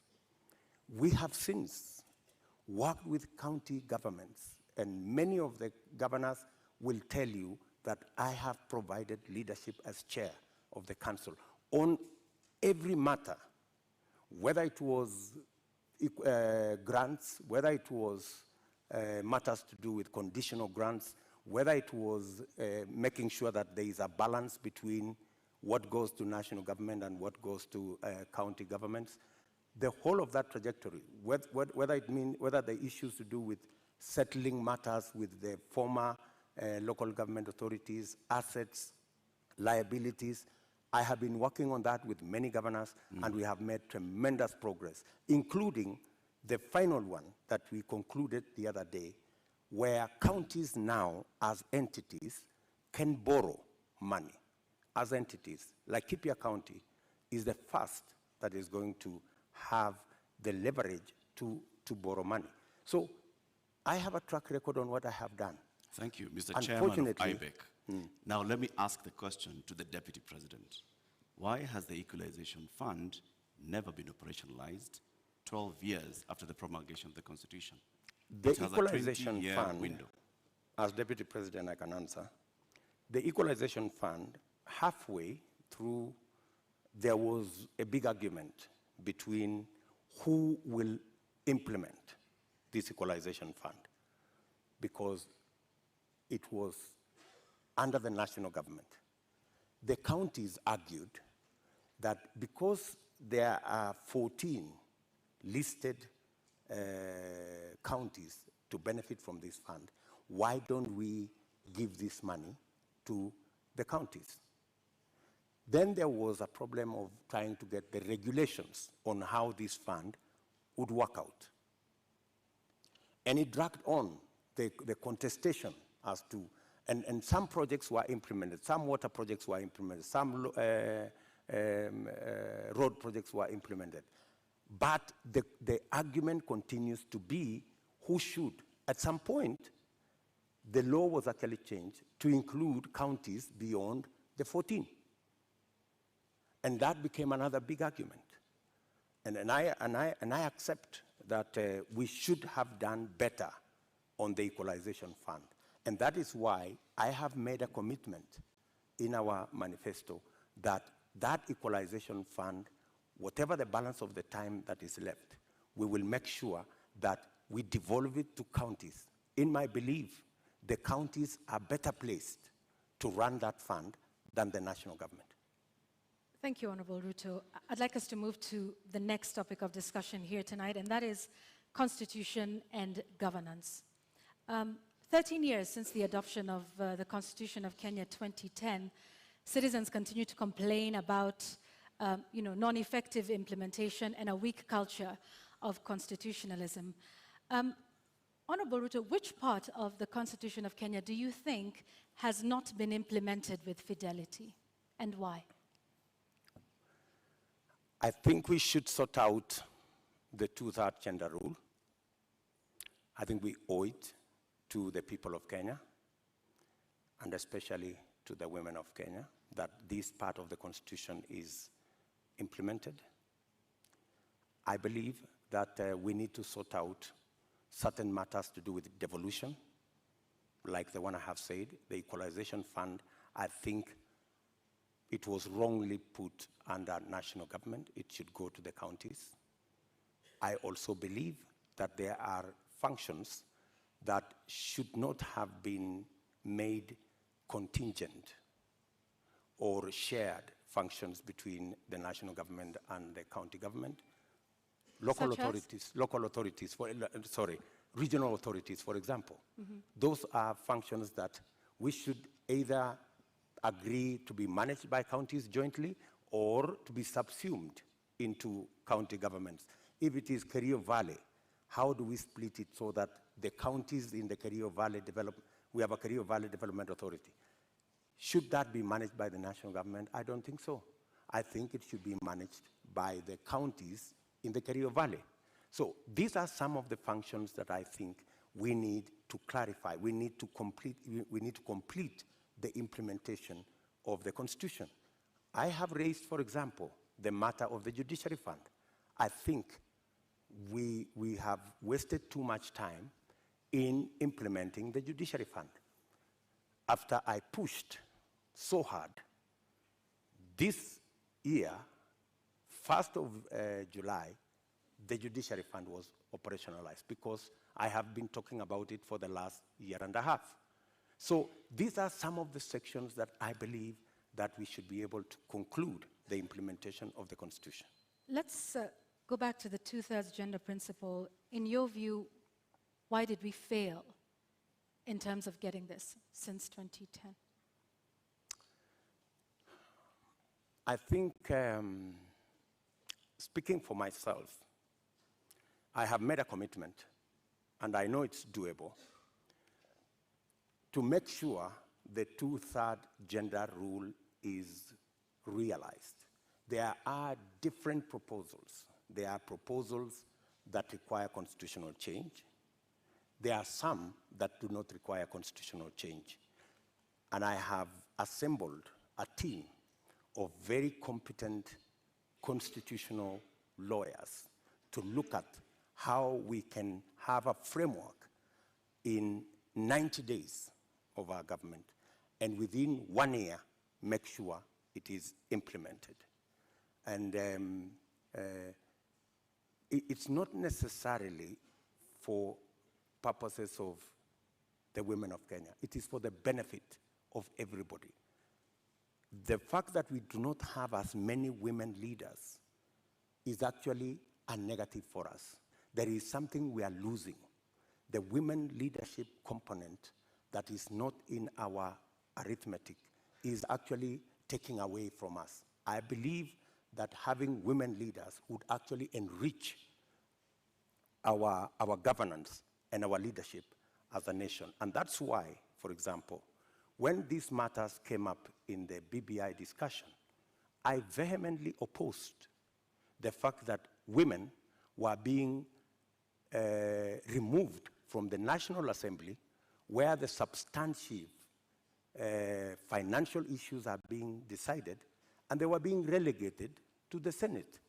So I was wondering how a right that had been given to the women of Kenya in the National Assembly could be withdrawn and they are hoarded into the Senate. So that is my commitment to the women of Kenya. Also, on the Judiciary Fund that you've mentioned, you said you will operationalize it. But the judiciary is by dint of the Constitution of Kenya independent. So what is this exactly that you will do that operationalizes this fund? You see, independence can be undermined by financial resources. The reason why the judiciary has been raising this issue over and over is because, much as they have their independence, their financial requirements are still subject to other pieces of legislation, which is against the Constitution. The Judiciary Fund is supposed to draw resources directly from the Consolidated Fund. Once approved by Parliament, that should be it. And in fact, because of the push that I have had on the Judiciary Fund for the last 1.5 years, it was actually operationalized in June. So you do have some influence, Honorable Ruto, within this government. If you look at, I have been pushing in the public, because that's what I said. When I said I'm going to set up the Judiciary Fund, I think somebody decided to say, this fellow is pushing too hard. Let us implement this Judiciary Fund so that he loses this card. He cannot take it to the people of Kenya. So you do have some influence. We have achieved it anyway. So you have some influence, Honorable Ruto? Because previously, in this conversation... Of course I have influence. But in this conversation previously, you have said there's limits to what the Deputy President can do. I have influence nationally on pushing agendas. I may not have... Such as disclosure of SGR as Deputy President. I didn't push the Judiciary Fund as Deputy President.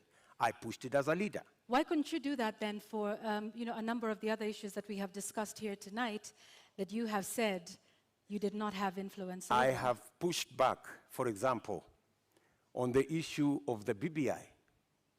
I pushed back heavily. And I deployed a lot of influence. And actually, by God's grace, we managed to stall it. Our competitors are saying they are going to go back to it immediately after the election. But I think it was a complete waste of resources, and it was actually not made in good faith, because a constitutional change that seeks to undermine the independence of the judiciary is a dangerous constitutional change. A constitutional change that seeks to subsume the executive and the legislature and take us back to where we were in the Nyayo days is actually taking us back, not taking us forward. And that is why I made my position very clear in the public domain. Honorable Ruto, do you believe in the independence of the judiciary? Pardon? Do you believe in the independence of the judiciary? I don't know how to answer you. In fact, if there is one person who has fought for the independence of the judiciary, it is William Ruto. I am the only person with a few of my friends who stood up to the so-called ombudsman that was supposed to be injected into the judiciary, appointed by the executive to supervise the judiciary, something I totally disagree with. You talk about you being the biggest defender. However, the administration which you have served since 2013 has been cited several times for disobeying court orders. Let me give you one example, or a few. Former Air Force commander waiting for 6 years to be restored to his rank and given 71 million shillings compensation. NYS service official injured in the line of duty, yet to receive 3.6 million shillings by the courts. There is a number of those, including the matter involving the swearing in of judges. This is an administration in which you sit. In fact, former Chief Justice David Maraga has often lamented the executive's disregard of court orders. You are the second in command of the executive and of the Republic of Kenya. What are your thoughts then around the independence of the judiciary, and why have there been so many court orders disobeyed under your watch as Deputy President? Two things. I am an ardent believer in the independence of the judiciary. When the judiciary issued a ruling nullifying our election, I went out of my way to persuade my boss for us to go back and do the election again. Because much as we criticized that judgment, because we believed that we had won that election fair and square, but because of our commitment and belief in the judiciary, we still obeyed the dictates of the judiciary. That's one.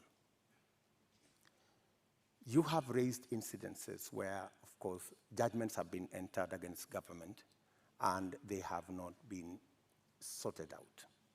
And I quite agree. And in fact, that was one area we identified even as we developed our manifesto. If you look at our manifesto, we have squarely identified that as an issue, that we cannot continue this situation where government leads in disobeying orders. Honorable Ruto, yes, that's indeed a good matter for me to interject. Just hang on one second, Honorable Ruto. Yet you have sat in that administration which has defied court orders. We haven't heard you raise issue on that. And in fact, now that you brought up the 2017 Supreme Court petition, you were rather unhappy with the Supreme Court judges. You called them those 6 people. You called them wakora. Does that demonstrate respect for the judiciary? In fact, I had occasion to have a one-on-one with Maraga.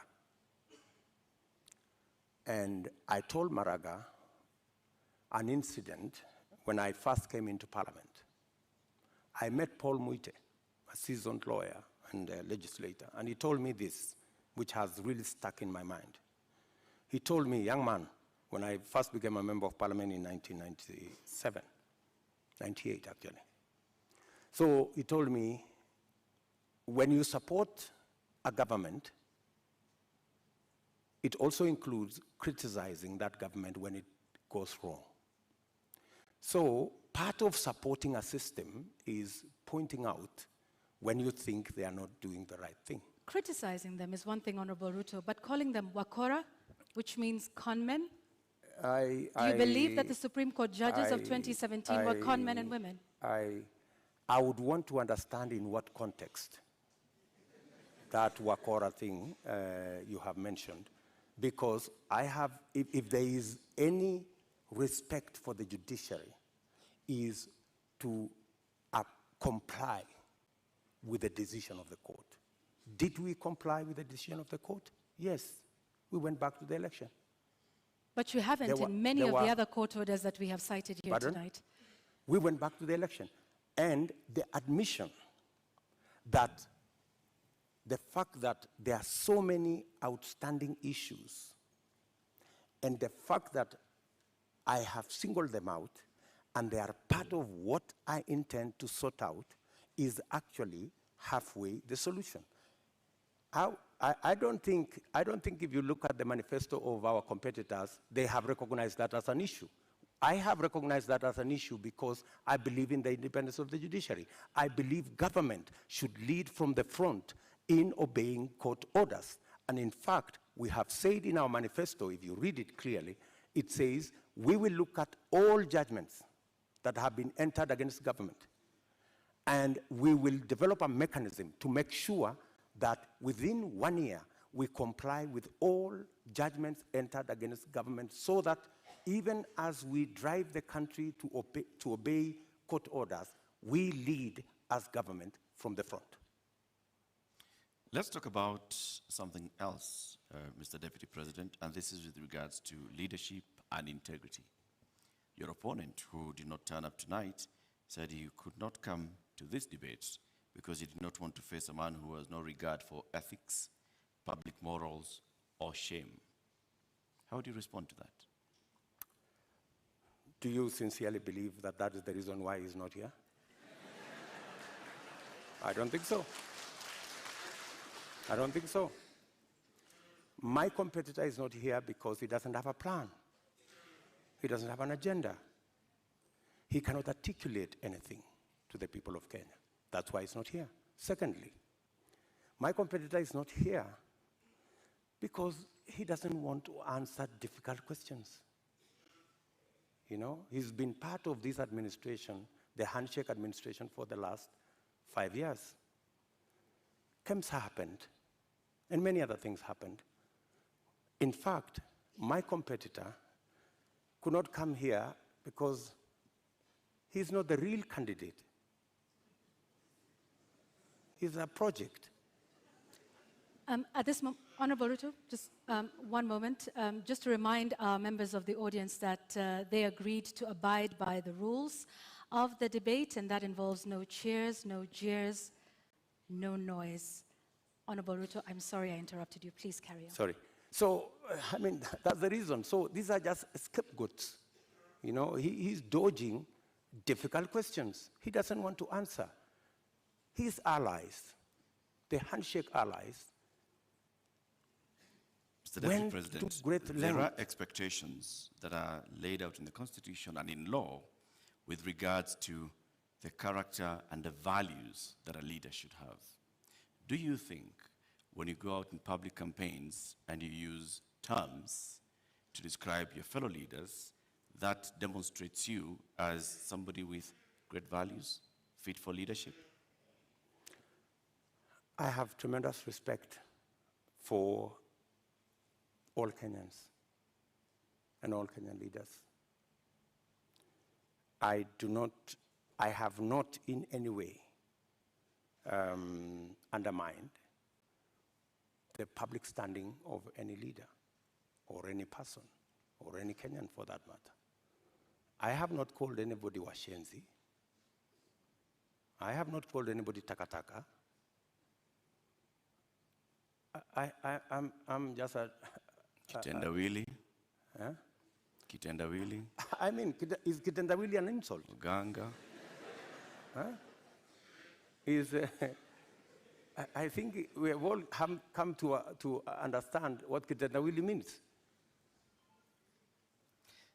Mr. Deputy President, there's public perception that associates you with a rather good appetite for acquisition of property, particularly land. And this has been mentioned many times. Questionable acquisition of land, this has been said publicly, Taita Taveta, in Transmara, the former Vice President's house, the late Joseph Murumbi, and others. In fact, there was a conviction in court with regards to 100 acres of land that you were ordered to surrender back to its rightful owner and also pay some reparations. Does this public perception affect you? For your information, that's why I am proposing in our manifesto to deal firmly and squarely, institutionally, with a fight against corruption. Because allegations are made, left, right, and center.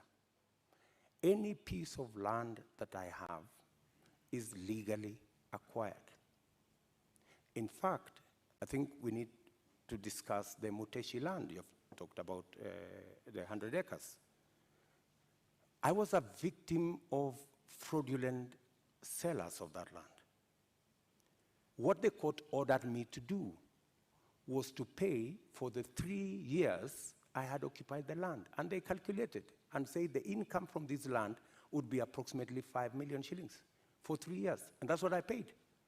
The people who sold the land to me were taken to court for fraudulently selling the piece of land to me. Those people are in court. The Mr. Deputy President, my question was, all these allegations. Taveta land issue. There was that, there's a Taveta, there's Taveta Western land Hotel, issue there's Transmara. As a person, yes. As a person, what does this make you feel when you hear that there's all this public perception about you and irregular acquisition of land?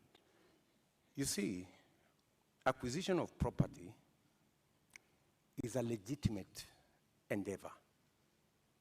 How you acquire it, if it is legitimate, you've paid value for it, and I want to tell you, I have paid value for any property that I have. Maybe the whole story is like everything else that has been said, and all manner of allegations have been raised about many people, you know. My competitor, Dominion land has been mentioned about him, Molasses land, so many other pieces of land. Does that make you guilty? Not at all. I think the presumption of innocence and the fact that I can stand up to scrutiny.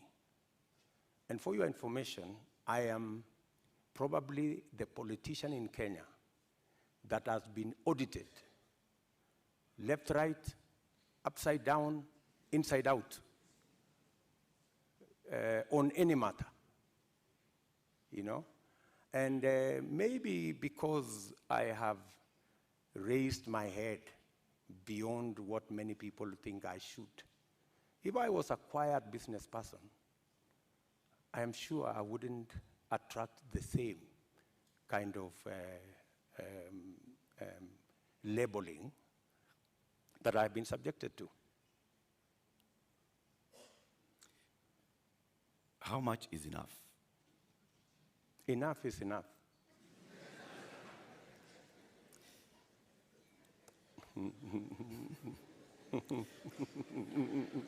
Mr. Deputy President.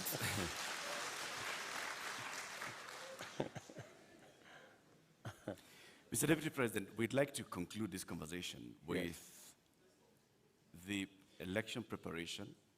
We're just 2 weeks away to the August 9th general election. You've previously said that, yes, you are willing and ready to accept the outcome of the election. Are there any circumstances under which you will not accept the outcome of the election? For a minute. Accepting the outcome of the election includes going to court if you have an issue with the results. That's accepting the outcome of the election. Okay, you say my competitor has won, I have a doubt, and I will go to court. Why I made that deliberate statement is because we have had a situation in Kenya where every other election we foment a crisis around refusing to accept the outcome of election. And it has cost us lives, property, and many other things. And I needed to be on record, and which I am, that I will accept the outcome of this election. I know that the people of Kenya will make a choice.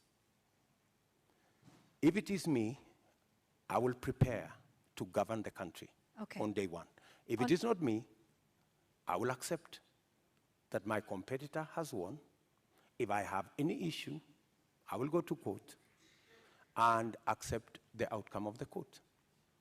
Honorable Ruto, we've come to the end of this conversation tonight. We would like to give you 2 minutes to give us your closing statement tonight. I think it is very important for us to look at this election against what is the competition.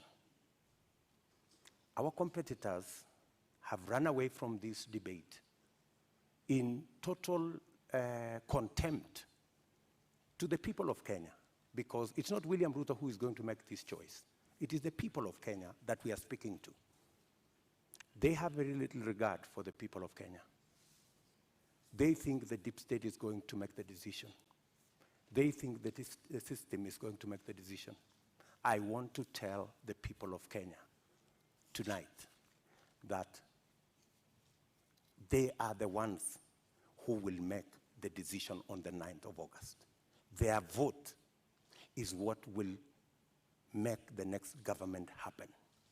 And I want to encourage them to disregard the propaganda, the mobilization of chiefs and all these people and the provincial administration and the whole of this contempt and madharau, and tell them, tarehe 9 mwezi wa 8 wa Kenya, ninyi ndio mtaamua serikali ambayo inakuja. Na mimi nawaambia, serikali ya Kenya Kwanza itapunguza gharama ya maisha. Tutahakikisha kwamba watoto wetu milioni 5 wako na ajira. Tutahakikisha kwamba kila mmoja wetu anaweza kwenda hospitali na kuwe na bima ya afya, na tunaweza pia tutahakikisha kwamba kuna maji na watoto wetu wanasoma. Tuko na mpango. Tarehe 9 mwezi wa 8 waamuke, wapige kura, watengeneze serikali, tuende mbele pamoja. Shukran sana, Mr. Deputy President. Honorable Dr. William Ruto, thank you for making the time for us tonight. Thank you very much. That's right.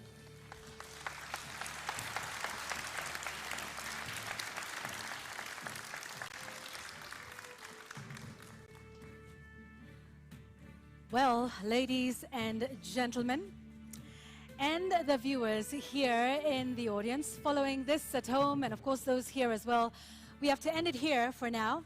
Our appreciation to Dr. William Ruto of the United Democratic Alliance for honoring voters with this duty to a public televised national debate. We thank you again. And indeed, that marks the end of the 2022 Joint Media Presidential Debate Series. The next presidential debate shall come to you without fail, and inshallah, in July 2027, at a date to be announced by the Joint Media Presidential Debate Secretariat. We thank you for watching. My name is Eric Latif of Spice FM and KTN News. And I'm Yvonne Okwara of Citizen Television. Good night.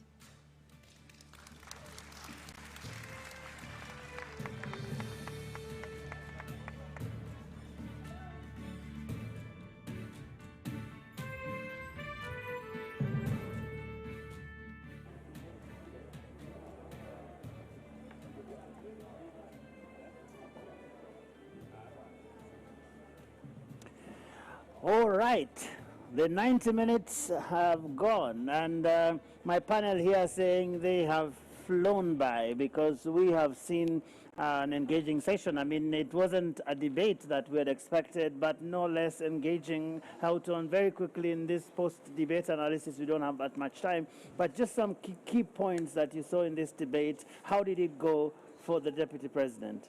Well, I think first of all we have to, thank the Deputy President for coming. I think it was an important national moment. I think I agree with him. The people will decide at the polls, and that is the nature of our democratic process. I think, again, we are trapped in a debate that tries to distance everybody from the Jubilee administration when, to be honest, I don't think there were fundamental differences between the Deputy President and the President on many issues. If I had the time, I would go through this. I think the displacement happened with the handshake, and therefore it is much more of a political dynamic rather than a policy dynamic. And lastly, I think... all right, the Irungu syndrome. The Deputy President is coming out, and so we have to... Yes, okay, let's go to Ken Morethi and just see. We didn't quite get to down to the real manifesto issues. I would have hoped that my competitor would have been here so that Kenyans can have the benefit of looking at both sides. Unfortunately, and it is understandable, that there is only one plan in this election, the Kenya Kwanza plan. The other side have sketches, and that's why they are not here. We are the only side that has a plan on fighting corruption, conflict of interest, state capture. The other side are actually hostages. And in fact, they are sponsored by the people who are actually culprits of conflict of interest. And that's why they're not here, because they do not want to offend their benefactors. Unfortunately for all of us, we didn't have the benefit of the other side, but I think the people of Kenya have information. They know why they will go to vote on the 9th of August. Now, how would you describe this decision by your competitor not to be at this particular debate? Now that you're saying that you've gotten the opportunity to articulate your issues, but yet you believe that he should have been here, how would you describe his not being here? As I have said, he is not here because he doesn't have a coherent plan. He cannot support a coherent discussion. He cannot sustain a debate on issues because even in the public space, the only conversation is about the Kenya Kwanza manifesto. There is no conversation on the other side because there is none. They don't have a plan. The other issue is my competitor is running away, literally, from any discussion on matters corruption, matters conflict of interest, matters state capture, because they sponsor him. And everybody knows that he's a project. In fact, nobody knows who the real candidate is. Maybe when you people send the invitation, you didn't specify. I think there must have been a problem as to who you had invited to come to this debate, whether it was the real candidate or the project. Well, also there was the appearance that was made by Mr. Waihiga Mwaure, and he actually debated and took issue with a number of the number of issues that have been there, and also presented his manifesto. What would you say about the other candidates that you're running with now that you've enumerated more about Raila Odinga? Well, I did not listen to the discussion with Mwaure, so I don't want to really get into that. But I think the people of Kenya have a choice. I mean, I'm sure they've listened to him, they've listened to all the other candidates, and the people of Kenya will make an informed choice on the 9th of August. Thank you very much, sir. That is UDA presidential candidate Dr. William Ruto saying that this time round he believes that he has articulated his issues, but he believes he would have been given more time to articulate now that he says that there are some issues that they believed that have not been asked. But he has described Raila Odinga, and he is not showing up for this debate, as running away from the real issues, running away from the debate, actually going as far as insisting that we as media might have sent the wrong invite, insisting that he is someone's project. But right now, I'll take it back to you, Joe, for the panel discussion and probably to get deeper into what Dr. William Ruto has said at this particular exit press conference. Very well. Kenyan Moredi, thank you very much. And very quickly, Houghton, I promise you there'll be no interruption this time. There's no one coming, there's no one leaving. Please finish your thoughts. So my thought was essentially that there's been this attempt to try and route everything back to Jubilee. And I think that's not helpful. I think we need to look at the policy platforms of each of the parties on the strength of the parties and the past performance of the candidates who are coming before us to rule. The last point is this, that I did like the point that he mentioned about accepting electoral defeat. I think it is so important in an election where we have over 14,000 candidates running for 1,500 positions, that people start thinking psychologically, preparing themselves for the off-ramp and to do something differently. That you can win or lose. Now, Dr. Emmanuel Manyasi, Executive Director of USAWA, you came at the tail end of this, but we are glad to have you nonetheless. Not so much about education, which is your pet subject, but a lot of things about equality, which I am sure you're also very keen about. What stood out for you in this conversation that has just ended? Thank you. I listened to this conversation. I listened to the earlier one. I get an impression our leaders don't appreciate the magnitude of the problems we have. Yes. And if they do, they haven't thought through the solutions that they're offering. Because I think so far what we've had is the normal things we've had many times over the years. We will do this, we will do that. But I feel strongly that it was unfortunate to miss education. Unfortunately, because that is the first crisis the next president will face. We have 2.5 million children who must go to our secondary schools that are already congested. That must happen in January. And then we must prepare for another 2.5 or 2.6 in 2024, because we must have 2 double intakes into secondary school to phase out 844. I had wanted to hear that conversation, especially because the candidate who came, there has been attribution to his campaign